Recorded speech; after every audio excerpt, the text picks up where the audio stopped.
I made a faceless YouTube channel in 30 days using AI, and I documented every step of the way so you can achieve the same results that I did. Our goal is to get 100,000 views by the end of 30 days, so I developed a robust plan for my channel. Step 1. Pick a niche. Out of all the niches on YouTube, I picked education because it's one of the highest paying niches, and I thought it wouldn't take much effort to create these videos. Step 2. Find a popular subject. My main channel focuses on AI tutorials, so I've decided to do the same thing on this channel. Not only are AI tutorials trending right now, but it also aligns with my capabilities for creating content. However, instead of making normal tutorials, I decided to capitalize off of YouTube Shorts because YouTube has been actively promoting this feature, making it far easier to get views compared to traditional videos. Now it's time to come up with a catchy name for my channel, so audiences won't have to remember something like this or this. I asked ChatGPT to generate some made-up words containing binary, Binatrix, Binavex, Binarian, Binarix, Binarhythm, Binatrix, Binatrix, Binarian, Binarian. It gave me a huge list of great names, and I ended up choosing Binavox for my channel name. Finally, the last step is to make the videos. The first video I made was titled Top 3 AI Tools to Increase Productivity because all I had to do was showcase 3 different websites, which is pretty easy to do. I used OBS Studio to record my screen and the free video editor CapCut to compile my footage.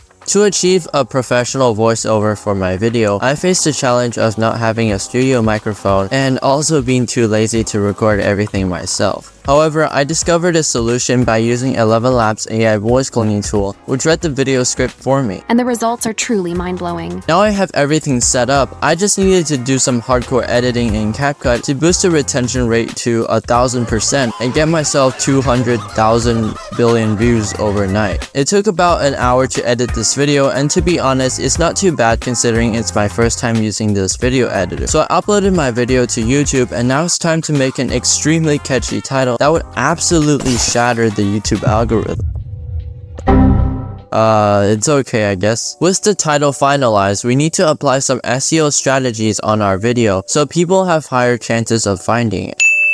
Oh my god! By this I mean inserting keywords in the description and tags that fit the title very well. To do this, we need to do some keyword research, which is finding the best keywords or tags that fit our video. There are tons of keyword research tools out there, but the best one in my opinion is PromoterKit. Not only is this free, but it also gives the best suggestions and info about each keyword. All you have to do is type in a keyword from your title, click search, and it will generate a huge list of related keywords. The goal is to find a keyword that has a high search volume and low difficulty. A higher search volume indicates a greater number of people searching for that topic, while lower difficulty increases the likelihood of your video ranking higher in search results. I searched a couple of keywords related to my video, and I copied all the great keywords and pasted them in the tags. Then I asked ChatGPT to generate a YouTube video description given the title and my keyword. With everything finished, I scheduled my video to be uploaded at 2 p.m. Pacific time. Then I closed my laptop, went to bed, and waited for the next day.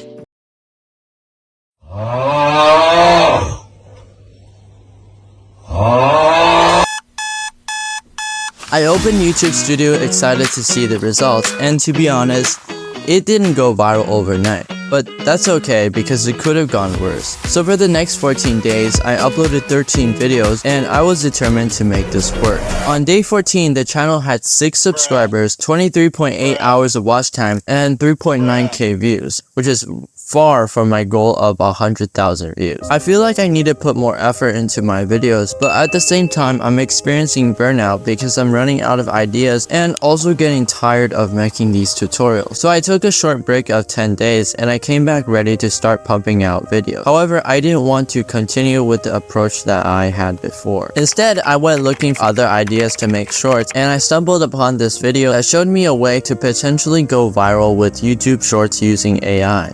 The video gave me an example of a very successful YouTube channel that had over 100,000 subscribers and only uploaded YouTube Shorts that were just slideshows of Marvel-themed images. The concept was simple: generate some Marvel-themed images, add some music and transitions, then upload them to YouTube with a description containing a few hashtags. I doubted I would gain any views using this method, but I decided to give it a shot anyways because I had nothing to lose. So I began exploring for the best AI image generators, and I eventually chose a Night Cafe's SDXL model, which is the closest thing to Midjourney. Then I compiled the images together and added a copyright-free track to loop with my video. Finally, I uploaded it to YouTube with a few trending tags and hashtags just like the viral channel and waited for my results. Okay, it's the next day and the results are absolutely crazy. The video blew up overnight and now it's my second most popular video on this channel. If I keep up with this right, it might actually be possible for me to hit 100,000 views. This streak of hope motivated me to create more videos. And for the next 8 days, I uploaded 2 to 3 shorts each day, with each video gaining more views than the last. It's finally day 30, which means that this challenge is finally over. My channel now has 61,400 views, 229 hours of watch time, and 140 subscribers. That's right, this channel has about half of the subscribers on my main channel, and I achieved 90% of that in the last 8 days. At this rate, if I had started my 30 days doing what I had done for the last 8 days, my channel could have actually hit 100,000 views, which links to an important lesson I've learned, which is to work smarter, not harder.